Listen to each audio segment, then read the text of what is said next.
OneCNC CAD CAM Made easy.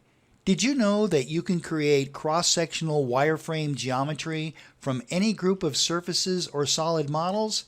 It's very easy to do, and let me demonstrate.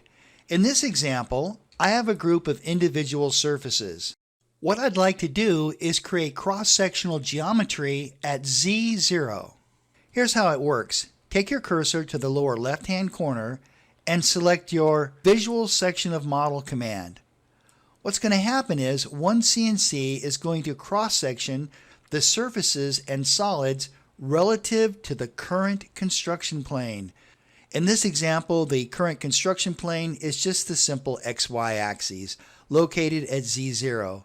Notice that I can move this slider to the right or to the left, and I can get a visualization of where the cross-section is going to be.